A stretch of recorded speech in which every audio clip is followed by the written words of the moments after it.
Welcome back once again for the final time to the Silverstone Grand Prix race circuit, where this weekend has been home to the GB3 Championship, and now it's time to bring you live coverage of round 15, the final race this weekend, which means not only is the weather the only thing that's changing around these parts, but the grid is completely changing to a reverse grid race. It's a spectacle we are about to be treated to, but before we get to that reverse grid race, let's remind ourselves about what happened in round 14, and here to tell you more is Piers Pryor.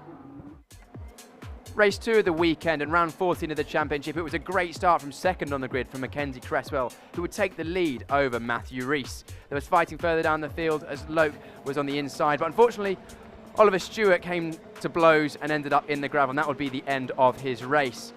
The battle between many of the drivers throughout the field. Unfortunately, Suta Arau came into trouble and had a right rear puncture, but was able to get that repaired under safety car as Oliver Stewart's car was returned to a safe place. The battle would resume as we now see fighting in the lower end of the top 10. That is Krista Dulu and Jared Boberski going side by side, and this battle will continue for many corners throughout that lap. Side by side through Laffield, side by side through Copse. Boberski coming out on top at this stage of the race. Then Morales, after front wing damage, would have to come into pit. But this battle between Boberski and the VRD cars would continue. And then, unfortunately for Boberski, his teammate would try and get involved as well. Max Esterson was fighting him. Ping, after getting through, Boberski made a mistake on the exit of the loop and allowed Boberski through, and Max Esterson would then be right on his tail as well. And then Max Esterson was on the back, of course, because of this incident, which allowed James Headley to get involved, but wouldn't be able to get through this time. Then the two Chris Dittman racing cars got involved with James Headley. First Arthur Rojon, and then Zach Taylor after a poor start, trying to regain some of those positions he lost. Then Nico Christodoulou, who was on the back of Alex Dunn, dropped a wheel on the exit of the loop as well and dropped a position to Jared Boberski. Then a move for Zach Taylor on his teammate Arthur Rojon, regaining again another one of those positions he lost at the start. But it was Mackenzie Cresswell that took the overall win in race number 2 ahead of pole sitter Matthew Rees. Well, round 14 has been and gone, but I tell you what's not been and gone is the excitement that this championship keeps bringing, Piers. And nice. Your voice is still thank you very much. Your voice is still strained from those highlights as well. I mean, just listening back and watching that footage back again, it was a crazy race, wasn't it? Oh yeah, I mean, as I said, the first half of the race, there was 3 or 4 battles going on. And then you had fights between the Fortec drivers, between the VRD drivers. You had the fight at the front of the. It was a classic GB3 race actually, one of the best ones I've seen in a long time. And I'm hoping that the third race of the weekend, the reverse grid, coming up very, very shortly, is going to give us the same level of action, because we like seeing that. It's good for the drivers as well to get experience wheel to wheel, because this is the sort of experience they need to get. They need to learn as they move up the ladder, because the more downforce and the faster the cars get, the less often you get to do it. So therefore, you know, doing it now is great for their development.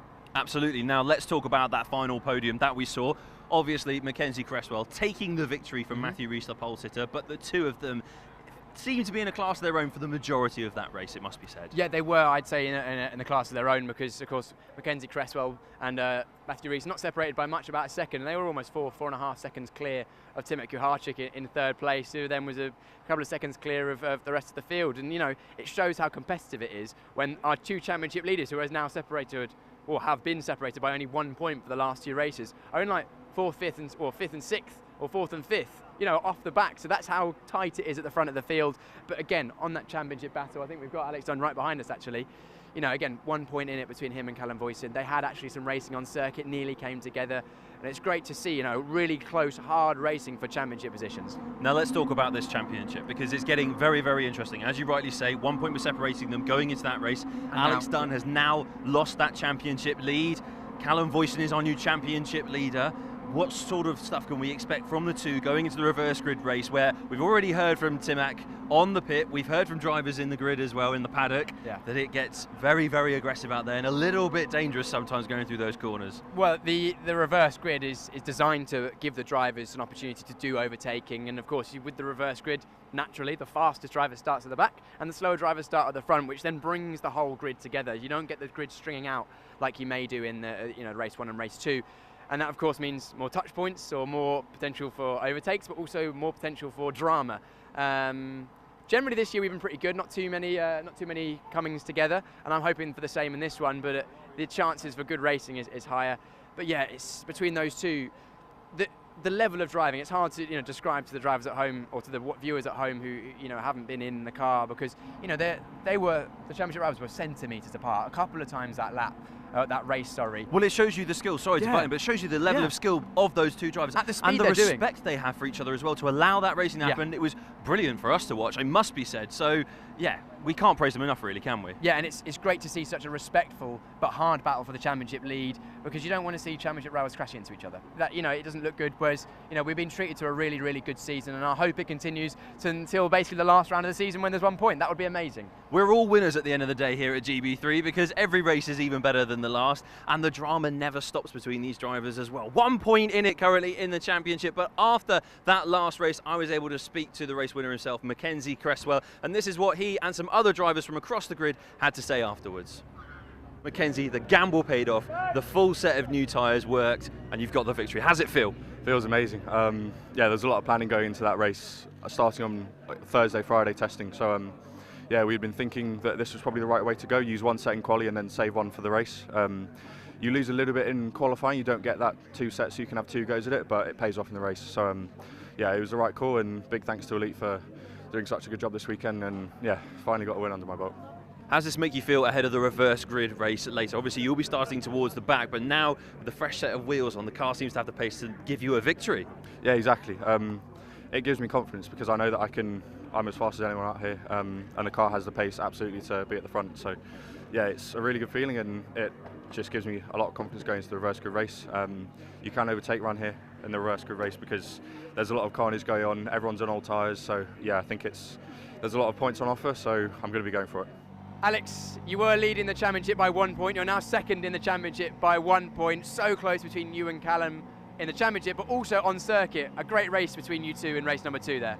Yeah, I think it's difficult. I think, of course, as much as I'd like to be leading the championship now, to be honest, I'm really enjoying the battles. I think pretty much every race, every weekend, it's been Joseph, Callum and myself fighting, so I think it's always a tricky one, but I'm really enjoying the battles we're having. We're enjoying watching it, and it's pretty much flip-flopping race between race. I mean, the championship lead changed 3 times at Snetterton. Do you expect it to continue that for the rest of the year, right to the last round? Yeah, absolutely. I don't see something where somebody's going to have a crazy advantage and build a big gap. I think we're probably going to be within 10-15 points going into the last round, and it's whoever beats each other is going to win. So I think just as staying consistent and getting as many points as possible will do the job. But you feel confident even if it does come down to the last race of the year? Yeah, absolutely. I think at the moment we maybe have a little bit to find. I think we're kind of lacking pace a little bit, but once we find it, should be good. And you say you're lacking a little bit of pace. It's relative. You're still in the top 5 pretty much every race. Where do you think that pace is? I think mainly this weekend it seems to be in Sector 1. I think through Maggots and Beckett's we seem to struggle quite a lot. In Sector 2 and Sector 3 we've been in the top 2 pretty much the whole time, so it's something we need to find in that part of the track, which we'll keep working to do. And just a quick look ahead to the rest of the season. You've got Zandvoort and a few other really cool circuits. Do you think your car will go well there? I hope so. I think we tested at Zandvoort earlier in the year and I really enjoyed the track. And previously I've gone well at other tracks as well, so I don't see why not. Brilliant, thanks for chatting to us. Thank you. Thank you, Piers. I've grabbed my first victim here, Noah Ping. Don't worry, it's not that intimidating. Let's talk about that race. How was it for you personally? Yeah, it was definitely chaotic. I had a few overtakes and then got overtaken, so that's unfortunate, and luckily we didn't come out on top. But yeah, it was fun. We had good battles. I had a good move back in Brooklands like we did last time we were here. So yeah, it was good. And then James tried to dummy on me, but it didn't work. I knew he was going to do it, so I saw it coming, just stayed narrow, and luckily we didn't make contact. I know we were close there at the end on the final lap, but yeah, overall not bad. I mean, to finish top 10, I'm sitting here disappointed when this time last month we were freaking 22nd or something. So yeah, it's happy to be in the top 10, happy to have pace, and we just keep getting better. Arden, VRD, Nico, myself, James Headley, we're all pushing really hard to get up there in the front. Also, lots of positives to take away from this race, lots of positivity, but what are you going to take ahead now into the reverse grid race? Timek was saying for us in the pit lane just then, the restart was very interesting, being all bunched together, and you will be very bunched together in the reverse grid because everyone suddenly changed up. Yeah, definitely, and we're all running pretty identical lap times, so I think it's going to be, if we don't battle with each other in the back and try and make our way to the front, I think we can do it, but it's always chaos in the reverse grid. It's always fun, so it's nice to be back there with these boys again like we were in SNET. So I'm just going to take it how it comes, keep learning, keep figuring out dirty air. It's a whole different ball game than what I'm used to, so yeah, it'll be a fun race for sure. Let's take a look then at the car we'll be racing in 2023. The same car we were racing in 2022, the Tata's MSV 022. A fan favourite amongst those watching and a favourite amongst drivers as well. A tricky beast with a 2-litre 250 brake horsepower engine with all that power going to the rear wheels being slowed down by Brembo brakes. A look then over the rear end of the car and we can see the 6-speed sequential gearbox all controlled by the paddles on either side of the driver's wheel. Each car will get 8 tyres across the weekend, and those tyres belonging to Pirelli, and they can use them as they see fit across the weekend. A diffuser was introduced last year to give extra downforce to the rear of the car. As we head round, we can see the new safety features that were introduced last year, a halo adding 12 kilograms to the car and much needed safety as we head into 2023. The underfloor as well was brand new for 2022, and an adjustable front wing as well, which the teams will use to adjust to maximise performance on each race weekend.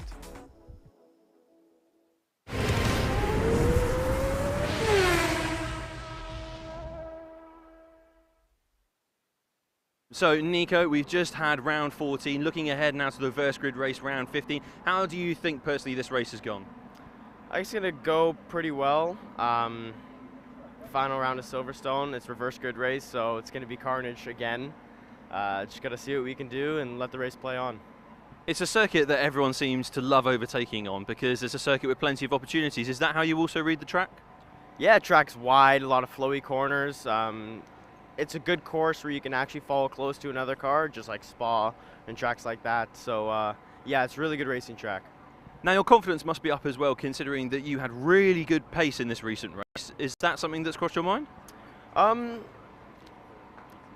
think pace is good. I mean, we have a chance to fight for the lead in all the races. It's just once you get the dirty air with the front runners, like a 10th or 2 splits your pace. So yeah, we'll see what we can do in the final race and see if we can get that win. Awesome. Suta, Aral, talk me through what it's been like this weekend for you in the GB3 Championship. Yeah, from practice our pace is not good. In qualifying was 15, then the pace is no good, but looking forward to race 3. Looking forward to the race, but it's the reverse grid race. You'll be starting much further up. You must be happy about that because a better starting position seems to get you a better finishing position at this track. Yeah, it's from P8, I think. Then, but in race 1, race 2, I felt losing too much of my downforce. It's so difficult to overtake someone. But yeah, so I have a chance to take podium. Does the changing conditions here at Silverstone affect you as a driver too much? Are you thinking a lot about the weather, and is it actually affecting the car a lot? Because we can't really tell watching trackside. Yeah, it's weather is very difficult. I don't like wet and damp condition. I hope race will be dry. Well, we'll be doing our sun dances for you, don't worry. But before we go, give us a quick prediction of where you would like to end up in race 3. Of course, my target is P1, but actually it's not easy to take P1 from P8. I hope I'll get the podium, P2, P3. Oliver Stewart, it was an interesting round 14 race for you. First of all, let's reflect on it personally from your perspective. How did you find it? Yeah, the start was great. I mean, it was the best start I've had. The first time, obviously we're on a new clutch this time, so the first start in the first race was not very good, but I managed to redeem myself off the line, which is good. But yeah, the driver on the outside was quite aggressive at the start, which then I was forced to be aggressive back in order for them not to go around the outside. And then basically 3 wide into 1 corner doesn't work, so unfortunately me being the major impact on that, I got hit in the back wheel and I then spun and went into the gravel. So it's obviously really unfortunate, and especially in the first lap, not getting much racing under my belt. But yeah, especially when we've got a lot of pace as well. It's been a good weekend so far. I made a small mistake in my qualifying lap, which meant that I was further back, but we have a lot of potential in both myself and the car. So it felt very good, and hopefully we can get it out in the next race. Well, I'm glad the car felt good. Will the car be able to run in that final race? And how's your confidence personally after a spin like that? It's not changed my confidence. We've been working really hard in every aspect of racing at the moment, and I feel really good with myself and the car. Me and the team are binding very, very well. But yeah, they're working really hard in the back of the garage at the moment, just trying to get it out, and I appreciate that massively. So hopefully we can. We had a big amount of damage, and it's going to be tough, but we're working our hardest, and I'm sure we'll be able to do it. Awesome. It's great news to hear that you'll be taking part in race 3. Obviously, you've said it yourself already in this interview, you'll be starting much higher up the grid than before. Does that give you a little bit of confidence then going into the reverse grid that maybe you could snatch a surprise podium amongst other people that are worrying too much about other fights on the grid? Yeah, I think so, and obviously with the spin we had really good tyres on there, so with the spin we didn't obviously get much laps, so they're pretty good condition as long as they're not flat spotted. So yeah, as long as it stays dry, I mean, it doesn't really look like it at the moment, but if it does stay dry, then we've got a lot of pace advantage over the other drivers, and I think especially when the reverse grid, all the drivers in front of you were slower in qualifying, so I believe that yeah, we can go forward, and a podium is where I aim to get. Well, get out there and do your best sun dance and bring us some sunshine back at Silverstone. Oliver, thank you very much and good luck with the final race. Okay, thank you very much.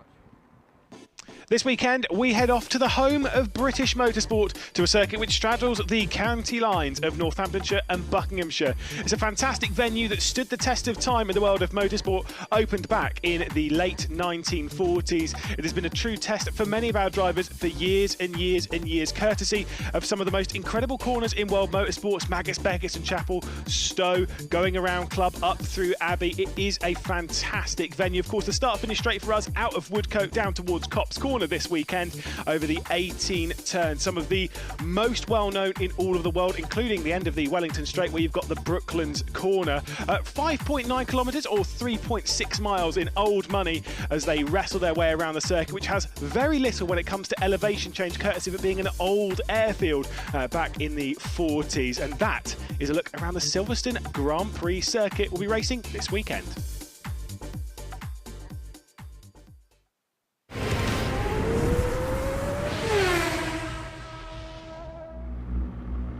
Well, welcome back from your refresher course of Silverstone Grand Prix circuit, and we're getting a rather refreshing rainfall here in the paddock, Piers. It started to absolutely tip it down. Gone are the blue skies of the British summertime, and here are the very wet puddles on the Silverstone track. Yeah. That's going to make a huge difference. Yeah, it started raining about 45 minutes ago, and it's just consistently got heavier and heavier. And I got here on the grid a bit earlier than I should, and I am absolutely soaked and freezing. So I'm looking forward to getting in the comms box. But of course, wet race is the first time we've had wet running in this race weekend. I think there was some wet testing, which should shake things up. There's a bit of drama, we'll come on to that in a bit, but should we grab a word with some of the drivers? Absolutely. Well, I've got Max Esterson just here to my right, so if we lean in, we're really, really nice to him.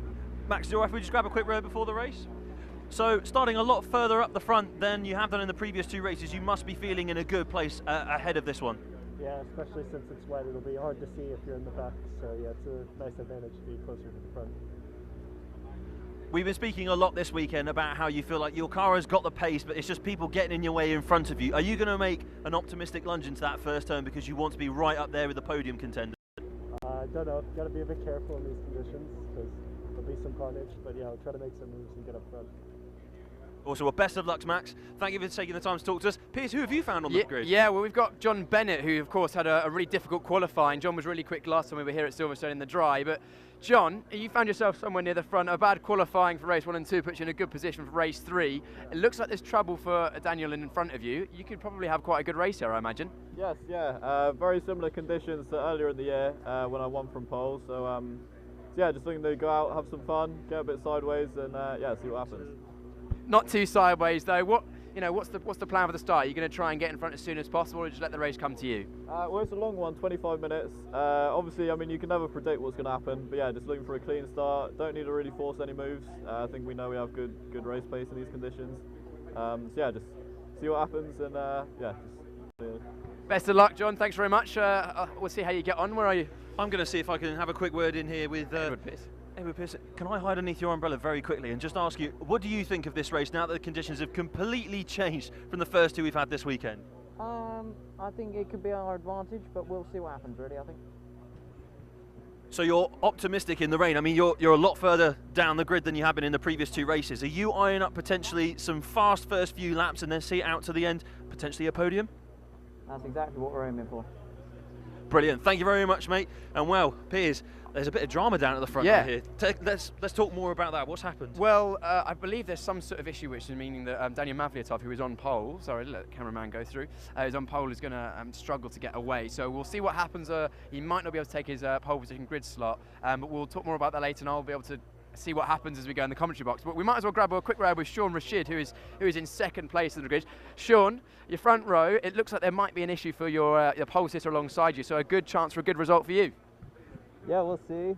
Just try to keep it clean. Hopefully, we can stay in the clear air because, yeah, it's a big thing in the rain. Just the spray from these cars is so huge. As long as you can see, you can. You mentioned the best place to be is pretty much at the front of the field because there's going to be a lot of spray, right? Yeah, absolutely. So, yeah, just try and do my best to stay there. Brilliant. Well, good luck in the race. I just knocked your mirror, so you might want to check that. Sorry, mate. And yeah, interesting to hear that, you know, that Sean was saying best place to be is probably at the front because the spray is going to be a big factor. There's quite a lot of standing water, especially as we've been, you know, and there's no cars on circuit right now. So all the while the rain is falling, and it definitely is falling. I don't know if you can see at home. More and more water. The first couple of laps especially, you'll see if you're watching at home on the out lap especially, the amount of spray that gets thrown up will be hefty. We've already been shown that there's going to be 2 green flag laps because it's the first time for at least today that the drivers have been out in these conditions. So much like yesterday's first race, a couple of times round, and I'm actually just hearing in my ear that we actually might be having a safety car start, which is probably the wise thing because it really is quite wet out there, and it will give the safety car and the drivers an opportunity to see what the circuit is like, find out where any standing water is, and give them an opportunity at a safe race, or the best opportunity at a safe race. And at the end of the day, safety is of paramount importance at the forefront of every decision that the GB3 and GB4 championships that are running here this weekend make. And so for these drivers, it actually might play into the hands of Mavliatov, but it also plays into the hands of the other drivers, as you said, because they get to weigh up this track that they've actually never driven around this weekend in the rain. I mean, we had appalling conditions last time out here at Silverstone. Does that actually make it more challenging if you're coming from the back to make your way further up the front of the field? It's one of those, it opens up opportunities, but also gives you so much more jeopardy because a small mistake can be amplified massively in the wet. You know, you can run half a car wide, touch the curb, and you spin round. But it also means that potentially the least experienced drivers will be a bit slower, and those drivers with more experience in these cars in the wet, which are generally the drivers that be starting further back, might be a bit quicker and might be able to make more positions through the field. But the spray, it's so difficult. Potentially more opportunities to make moves because you can be more creative with your lines, but just to be able to see where you're going is going to be something to consider. But I think you just mentioned about Mavliatov and the safety car restart. We believe there's been some sort of clutch issue, but basically he's really struggling to get away from the line. So I think the team are hoping to push him to a speed fast enough that he can basically just about get first gear without stalling, and then if it's a safety car restart, he will actually be able to start this race from pole position. So I'm hoping, fingers crossed, that for Daniel Mavliatov that he can do that. That would be another good start to a reverse grid because we know he's won a few reverse grid races. Well, it looks like we are moments away from finding that out exactly, but before I let you go up to commentary, Piers, take a look back down this grid and look at these drivers at the front. Who's going to be up on that podium by the end of proceedings? Picking a winner in this grid is going to be almost impossible. I'm just listening in because there's something I'm just going to try and see what they're saying. Go for it, Piers. You go, you go. I couldn't quite catch what they're saying. But Piers Pryor, investigative journalist, everyone. No, try and we'll find out, I'm sure, at some point. But yeah. Right, here we go. Car starting up quickly before you head off to commentary. Give me a podium sitter. Oh God, John Bennett. John Bennett it is. Piers Pryor, off to commentary you go. Try and get there in a dry fashion, in a dry way. Well, for everyone watching at home, it might be rainy, it might be slightly wet, but this is the end of proceedings here at Silverstone, but it doesn't mean we're not going to be going out with a bang. The rain is falling, yes, but all of these drivers have shown us so far this weekend that we can be treated to some fantastic racing. And I'm looking here at the front, and any one of these drivers that find themselves in this reverse grid race right at the front could win. And as you know from racing up and down the country at every different level, elite motorsport right the way down to junior karting, the weather and the wet tracks really play a massive factor in giving us some really entertaining but sometimes some very frisky racing. Who knows who's going to emerge from that first turn in the lead and who's going to emerge from it with all of the bits still on their car in the right place. I feel like in any moment now these cars are going to pull away with the safety car. Let's head up to Piers Pryor in the commentary box, who's going to take us through this scintillating final round of action of the GB3 Championship at Silverstone.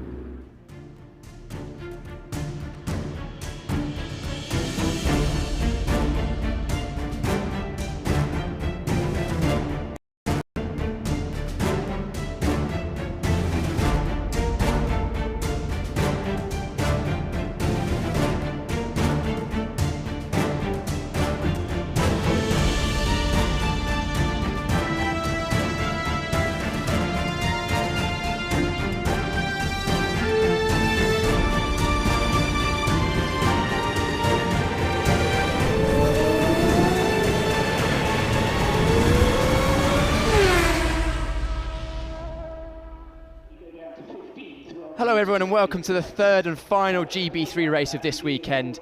Sorry if everyone heard a little shiver from me there. I'm absolutely freezing because as you can see it is completely sodden on circuit, and I've been stood out there for a very long time, but lovely and warm and dry is my co-commentator Max Maserati. Max, this is going to be interesting. Yeah, it is. I'm really looking forward to this race. First time it's been wet all weekend, so as you guys were talking about on the grid, it's going to really open up some doors, I think, in terms of opportunities. I think this will be good for drivers like the Bennett, Esterson, who are a little bit further back, you know, Headley as well. This will be a good chance for him to claw some points back in the championship. Yeah, I'm very much expecting John Bennett to be strong in this race. It's apparently going to start under the safety car conditions. There is that problem for Daniel Mavliatov. We believe he can't really use his clutch, so hopefully he'll be able to get on circuit at least. Well, that remains to be seen. But if he does, he will be starting in the pit lane, because despite it being a pit lane start, they will still stop on the grid, and he can't actually stop at the moment without the car stalling. So we're just looking at the safety car driver there. They're going to lead them round. I think it is the right decision, Max. There's a lot of standing water out there from what we can see. It was okay while the previous race were going round, but it's been raining while nothing's been on circuit for probably about 10 minutes now. And as you can see, even in the assembly area there is a lot of standing water. And standing water and single-seater slicks and wings, well, not slicks, wets and wings racing cars don't really mix. No, they don't. It literally picks the car off the floor if they're standing water down, and then you're just a passenger. You know, like the wheels, the contact isn't actually on the ground once it hits standing water. That's the big issue with it. That's what they call aquaplaning. Yeah. It says weather conditions 16 degrees. I definitely believe that. 91% humidity, definitely more than 91. I'd say about 110% humidity, as that camera shot shows quite accurately. We're just waiting to finalise what's going to happen. I think we'll be going to the grid very, very shortly. But yeah, there's an example, some of the water on circuit. And this formation lap 2 for green flag, formation laps behind the safety car, is a great opportunity for the drivers and the safety car to assess the race. I think it looks like the Hill Speed team there, of course, of Mavliatov, are discussing with the officials what's going to go on, because just even if Mavliatov can get going, it's going to be quite slow, and it's quite tight out of that assembly area, and they want to make sure that everyone can get out of the grid safely. A bit of a discussion going on there. I can't quite hear what they're saying, but clearly some differences of opinion as to what's going on, and it's all in the regards to safety, I would imagine. Yeah, it's a big shame for the Hill Speed guys, though. Yeah, I think it's obviously what my opinion of them is. You know, after what we did last year, they're a great team. And this would have been a good opportunity for Daniel to score some big points again and go for another reverse grid win. You say another reverse grid race win. I think I think he's had 2 already this season, hasn't he? So yeah, he has. This would have been a bit harder because you know, this is a circuit where, you know, he was very smart the last one at Snetterton. I think he said himself, I just didn't, you know, as long as I didn't make a mistake, it was I could do this. Rather, it's a bit harder in that regard, where you can not make a mistake and someone who's that bit quicker can still come past, and in the wet that's amplified. Yeah, definitely, completely agree, but, Max. you know, it still would have been an opportunity for him to still go for it. Yeah, there's still some discussions going on, so while we wait for that, we'll you know, just keep you updated as much as we can. But you know, racing around the Silverstone Grand Prix circuit, Max, we've both driven here in the wet conditions. It's actually quite a fun circuit in the wet. It is.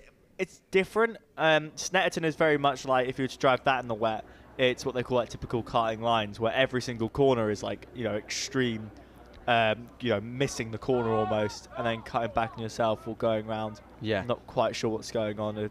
I think they're doing what they can to help. Have they pushed them aside? It looks like they've pushed Daniel Mavliatov's car aside, because I think they're almost certainly going to have to take a pit lane start anyway. They've probably decided that. Therefore, to try and get everyone around his stationary car in pole position on that assembly area is probably just a bit too tight, because these Formula GB3 cars don't have very much steering lock. You'd struggle to get around a mini roundabout, that's for sure. Yeah, you really would. It's amazing, like the amount of grip they have and the cornering speed. You know, they're faster than any road car imaginable. You know, mid corner. But yeah, if you actually went to try and turn it at 5, you know, not even like 2 miles an hour, you'd be shocked that it can do what it can do at 180. It basically doesn't really go around. The safety car has made its way out onto circuit, so I think there's a bit of shuffling going on. I think the car of Sean Rashid and John Bennett were starting to cross over. Oh, Daniel Mavliatov's car has managed to get going. That is really good news. So hopefully we'll see him in this race, even if he doesn't start from the pole position.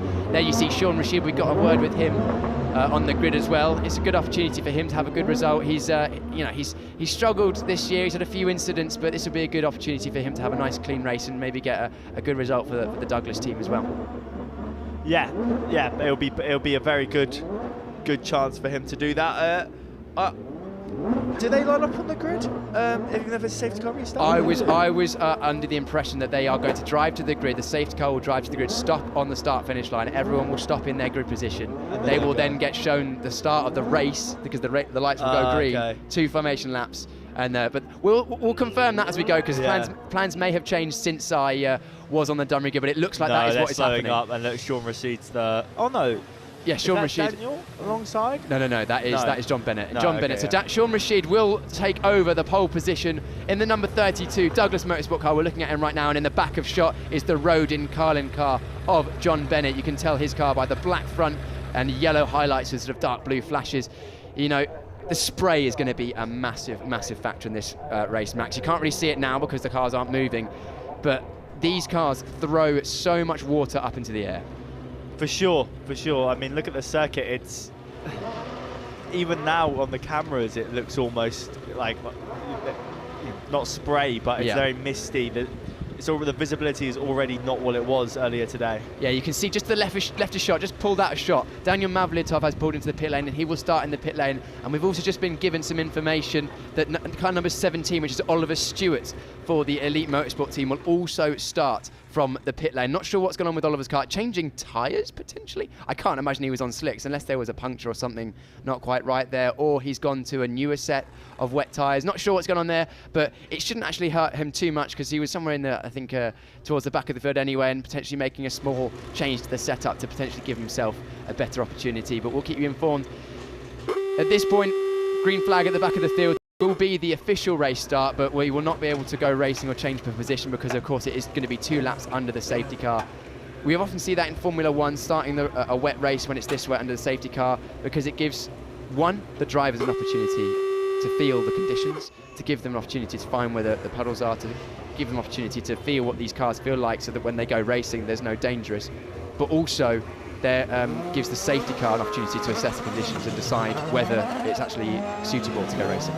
Yeah, I think the last one is the main part. I mean, look at the spray already. Like, the visibility is going to be so. This is at low speed. This isn't at full speed. Yeah. Because that's the flip coin of it. Is that okay? But it means that when they actually go into turn 1, instead of them being at half the speed they usually would be, they're going to be going into turn 1 at full speed. Yes. So visibility will be very poor into the first corner. Yes, exactly. And look at that already, Max. You can't. It's like fog, thick fog.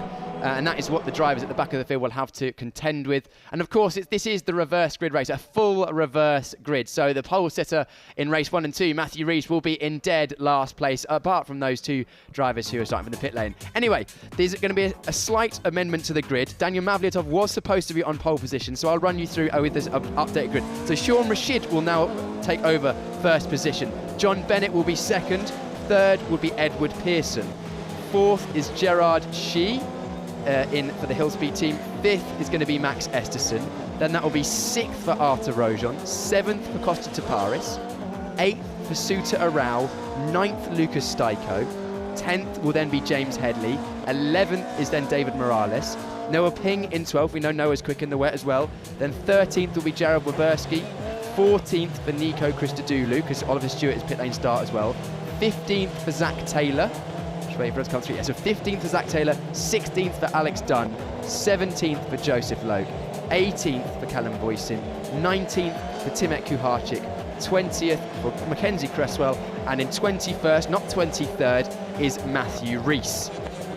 This is going to be interesting. I am looking at drivers like Callum Boyson, second-year drivers. I'm also looking at drivers like Matthew Rees, I suppose Mackenzie Cresswell as well, for drivers that are potentially going to come through the field, but also drivers, for example, Zach Taylor. We know the Chris Dittman racing car historically is good in the wet as well. We do, but I want to throw back to Silverstone when we were last here in really bad rain conditions. The JHRs were extremely quick in the wet. So, you know, they've got a setup that's working very well with this car around this circuit. You know, maybe we'll see something like that again. We saw Loke, you know, fly through the field last time here. Same with Timac. Timac was extremely quick in the wet last time out when we were here. Yes, he was. So I think we could keep an eye on those drivers because they'll be making, I think, big charges through the order. Yeah, I completely agree with you, Max, and it's great to have that insider information from you there because, of course, you've been with a lot of these teams on the grid and more recently than myself, but it was raining long enough before the session that most of these teams and drivers and cars will be in a full wet setup now. Often when you're on slicks and then it rains on the grid, you just have to throw slicks on and go with it. But what sort of changes may have been made to the cars to allow them to lap this circuit in the wet conditions as fast as possible? Obviously, wet tyres are on all of the cars. The circuit or the race has been declared wet. The main thing is like going softer with the car, especially with the rear. You know, you have like a rear roll bar. With the fours, they'll just basically come off. I think with the threes, it's a similar way they'll you know, go as low as they can with it, if not just fully take the thing off. Yeah. What does that do, Max? A rear roll bar. What is the rear roll bar? What does it do? You know, as a driver, if you were to disconnect the rear roll bar in the wet, why does that make it easier or faster? The roll bar affects how it's in, you know, the name of it. It affects how much the car will roll. So by going softer, it's just going to allow it to be a bit more compliant, almost, you know, and roll that bit more. You're going to be going for more traction, so it gives you, you know, more traction, allows it to roll a bit more. You know, the drive is too lethargic almost. It needs to be stiffer to be able to. When you turn in, you want to bite more. When you say roll, we're not talking about rolling forwards. We're talking about rolling side to side. So, like, you know, if you're in a Land Rover and you go around a corner, you feel the car roll. Of course, nowhere near to that extent because these are very stiff cars in themselves. But that just gives you that extra compliance on the road, doesn't it? Exactly. That's exactly what it's like. When you see it more with the GT and touring cars, there's like a lurch with them as they actually steer. You know, you can see the full car roll over. A single seater looks, you know, you can't see it as well, but it's doing the same thing. Yeah. Effectively, it is as to the driver, and also it's worth mentioning that even though you're softening the rear of the car, these cars are still really, really stiff. The centre of gravity is so low, and the drivers are so sensitive to minor changes. We're talking, you know, disconnecting the roll bar. Again, visually, you won't even be able to see the difference looking from the outside of the circuit. But in the car, you can feel those tiny, tiny differences, even in the wet conditions like this, can't you?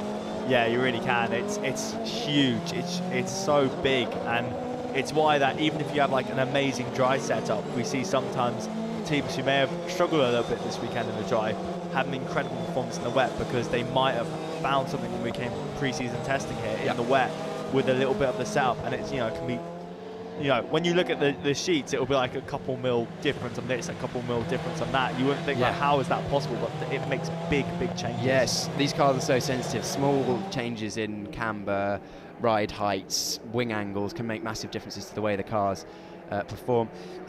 Just a reminder to everyone at home, the moment we're under safety car, the original plan was 2 laps under the safety car.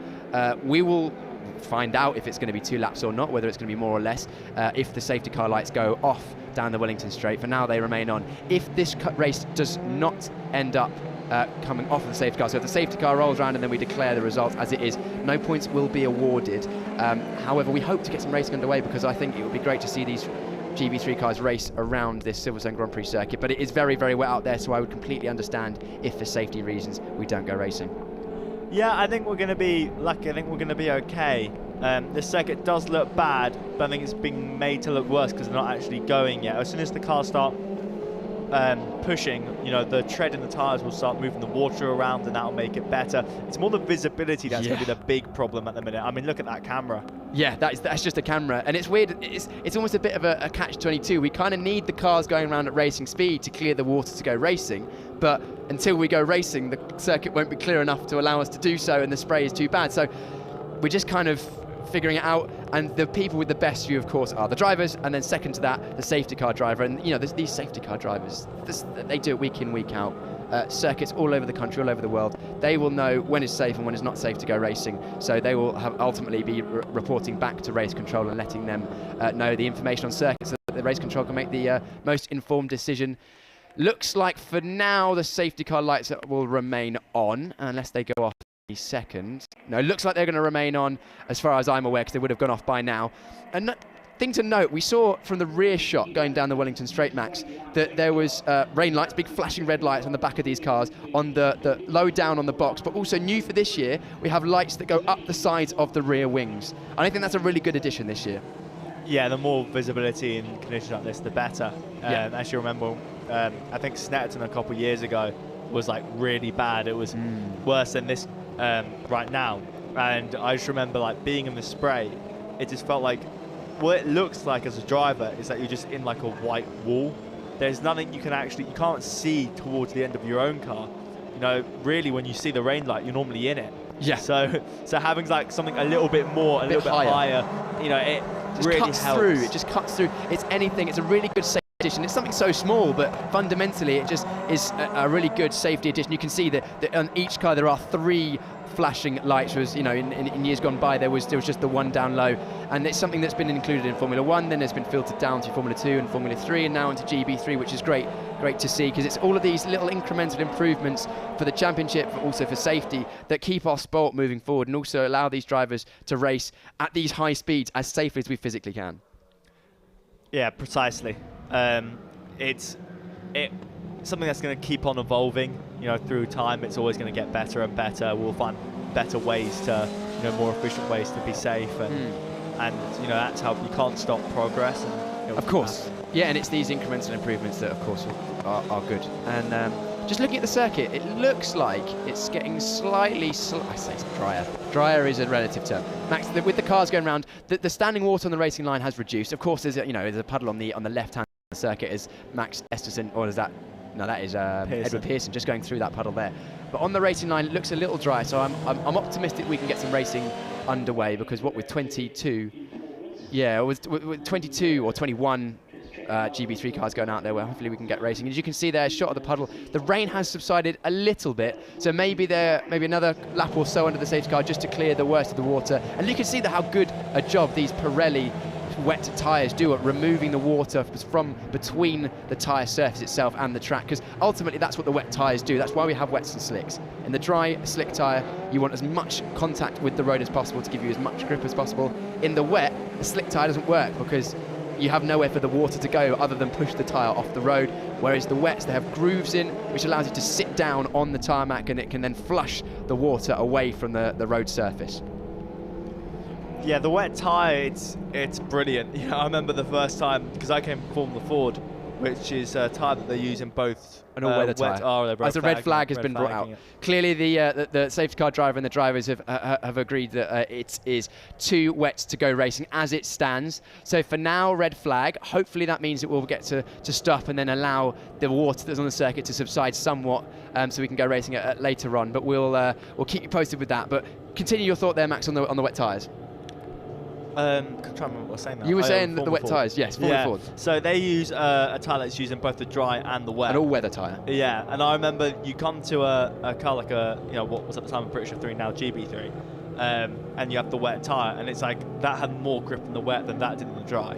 Yeah, than the Formula Ford in the dry. Yeah, it's huge. Like it's really, really impressive what these wet tyres can do. I'm a little bit surprised with the red flags, because if you look out the window, it looks like the rain subsiding. Yeah, but clearly they've decided the circuit is still not. I mean, you can look at the big puddles there. Yeah, I think that's probably the reason. Again, we are not privy to the conversations between the safety car driver, race control, and anyone involved in the decision-making process. But there's a lot of standing water on the circuit, and I think that's potentially what they're worried about, because standing water. We started the show with standing water and single-seaters don't really mix, and because the rain has somewhat subsided, I mean, if you're looking at the puddles in the front of shot there, it looks like the rain has subsided a little bit, which means that in a little bit of time, hopefully we can get racing. But yes, I'm just getting the word, all cars will be going into the lane, at least to give us some time to assess what's going on.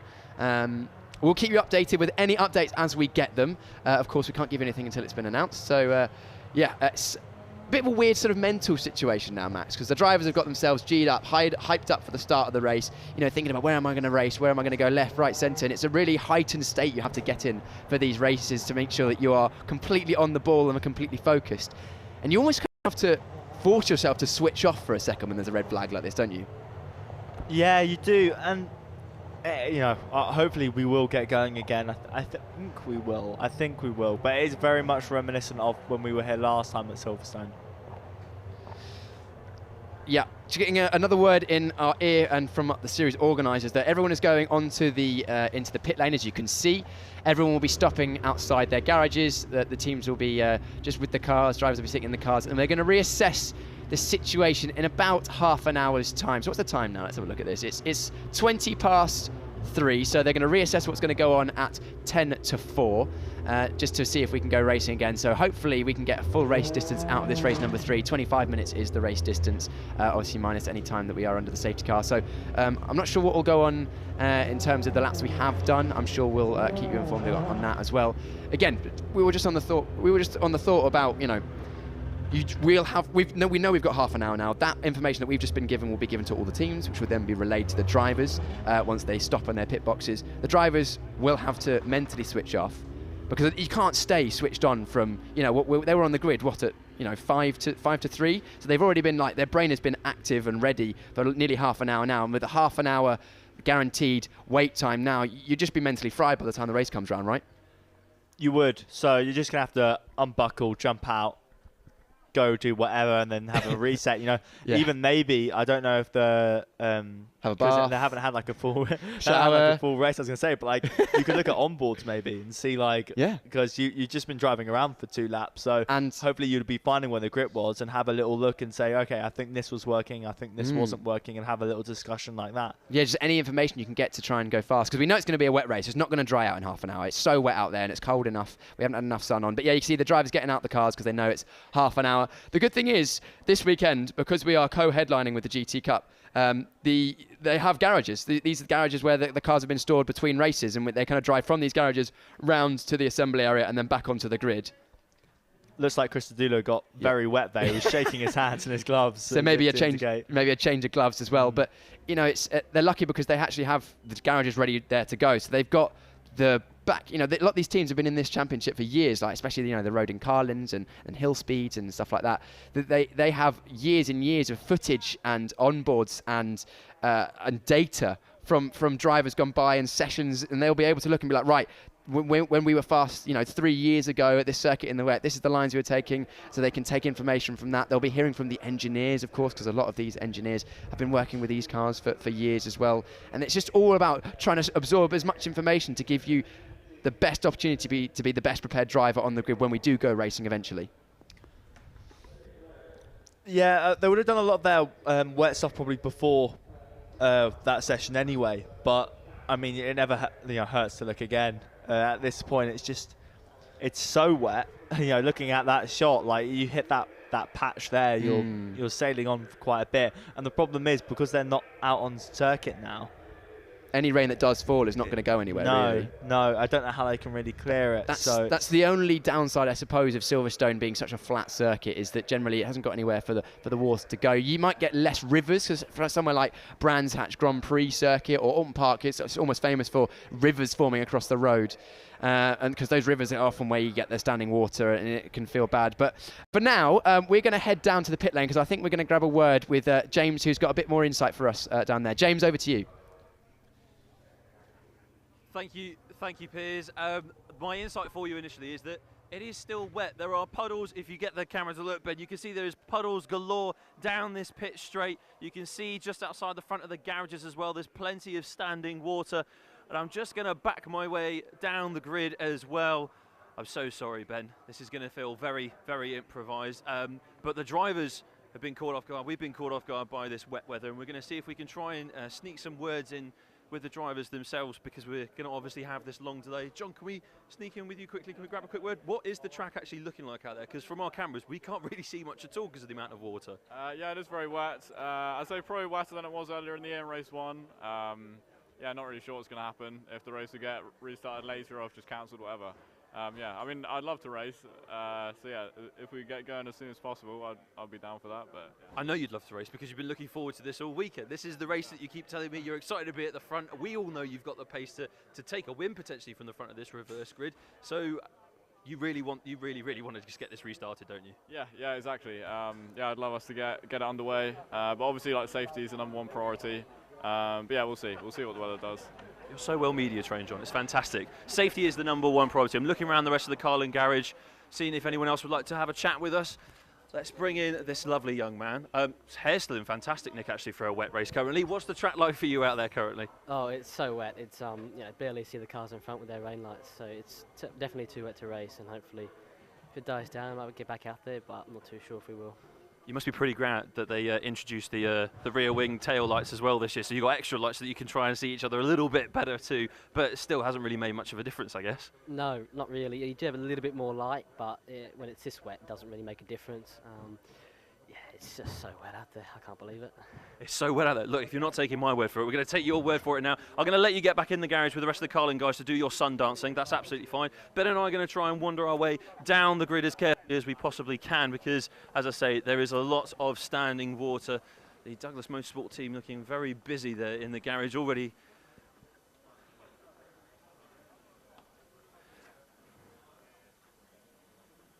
They are already assessing what the plan of action might be. And speaking about plans of action, maybe this is the time actually for the plan in your afternoon where maybe you should pitch up, get yourself a cup of coffee, get that nice cup of tea, make sure you go fetch the biscuits for Grandma, because we're going to take a quick half-an-hour break from air, because we've got half an hour until the track is reassessed, and then the decision will be made as to whether we will go racing again or not. So don't go anywhere, keep this stream live, keep this stream active, because as soon as we know something, everyone at home watching along will also know more information. So for now, it's goodbye, but we will see you again very, very soon with more updates from Silverstone.